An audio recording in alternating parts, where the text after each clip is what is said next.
بسم اللہ الرحمن الرحیم۔ السلام علیکم پیارے بچوں، سبق ہم پڑھ رہے ہیں یوم دفاع پاکستان۔ جتنا سبق ہم پڑھ چکے ہیں آج ہم اس سے آگے پڑھیں گے، تو آئیے سبق کو شروع کرتے ہیں۔ ہمارے جوان بھارت کے جارحانہ عزائم کی راہ میں سیسا پلائی دیوار بن گئے۔ جارحانہ کے معنی ہے جنگ میں پہل کرنا، عزائم ارادے، سیسا پلائی دیوار انتہائی مضبوط دیوار۔ جی بچوں، بھارت نے اپنے ناپاک ارادوں کے تحت پاکستان پر حملہ کیا تھا کہ وہ پاکستان پر قبضہ کر لیں گے، لیکن پاکستان کے جو فوجی جوان ہیں وہ ان کی راہ میں سیسا پلائی دیوار بن گئے، ان کے سامنے ڈٹ گئے اور ایک مضبوط دیوار کی طرح کھڑے ہو گئے۔ جم خانہ کلب میں دوپہر کا کھانا کھانے اور عیش و عشرت کی محفل سجانے کا بھارتی خواب چکنا چور ہو گیا۔ جی بچوں، بھارتی فوج نے کیا خواب دیکھا تھا، کیا سوچ کر انہوں نے پاکستان پر حملہ کیا تھا کہ ہم بڑی آسانی سے پاکستان پر قبضہ کر لیں گے اور لاہور کے جم خانہ کلب میں دوپہر کا کھانا کھائیں گے، عیش و عشرت یعنی عیش کریں گے، مزے کریں گے اور ایسی محفل سجائیں گے۔ یہ تمام خواب ان کے چکنا چور ہو گئے، ٹوٹ گئے۔ پاکستانی فوج نے بہادری کے وہ جوہر دکھائے، یعنی وہ کارنامے دکھائے کہ قوم کا سر فخر سے بلند ہو گیا۔ یعنی پاکستانی فوج نے دشمن فوج کا اس بہادری سے مقابلہ کیا اور ایسے کارنامے دکھائے کہ قوم کا سر جو ہے فخر سے، ناز سے، غرور سے بلند ہو گیا۔ وطن کے دفاع میں اپنی جان کا نذرانہ پیش کرنے والے راجہ عزیز بھٹی کو نشان حیدر کے اعزاز سے نوازا گیا۔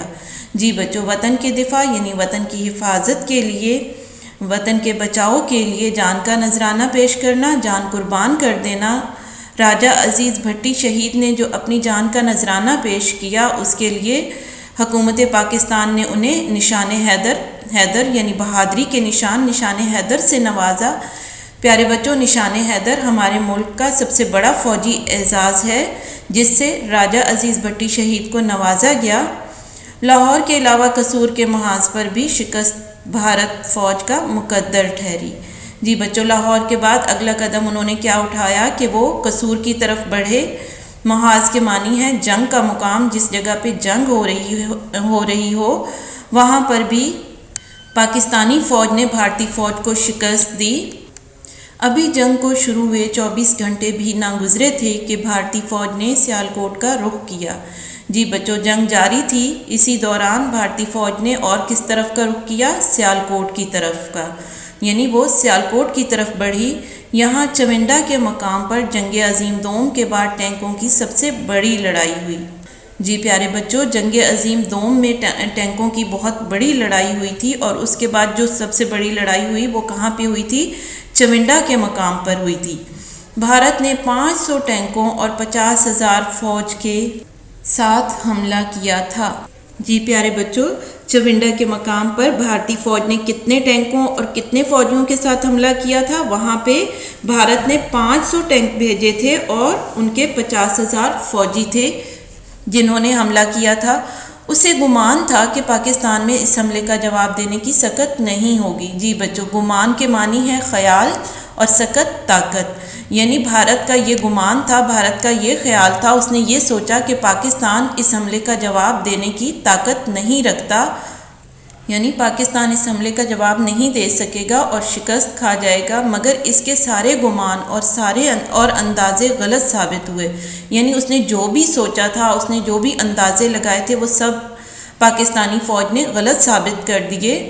چونڈا کے میدان میں انسان نے فولادی ٹینکوں کے مقابلے میں جو تاریخ لکھی۔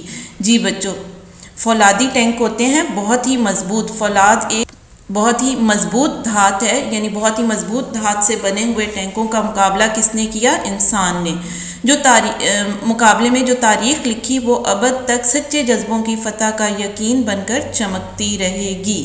جی بچوں، انسان نے کیسے مقابلہ کیا تھا کہ ہمارے فوجی جوانوں کے ساتھ ساتھ ہماری عام عوام بھی شامل ہو گئی تھی۔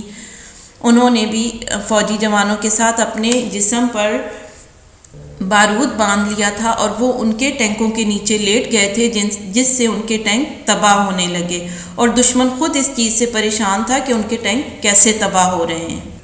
ابد کے معنی ہے ہمیشہ، رہنے والا، فتح، کامیابی، یعنی یہ ہمارے جوانوں کے فتح کے، کامیابی کے سچے جذبات تھے جو ہمیشہ یاد رکھے جائیں گے اور تاریخ میں لکھے گئے۔ پورے ملک کی طرح سیالکوٹ کے غیور شہریوں نے بھی اپنی فوج کا بھرپور ساتھ دیا۔ غیور کے معنی ہے غیرت مند۔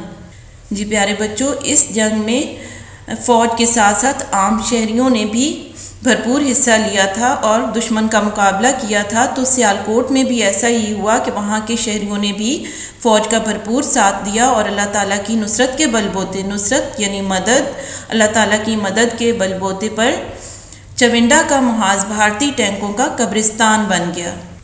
یعنی ہماری فوج نے اور عام شہریوں نے مل کر بھارتی ٹینکوں کو تباہ کر دیا۔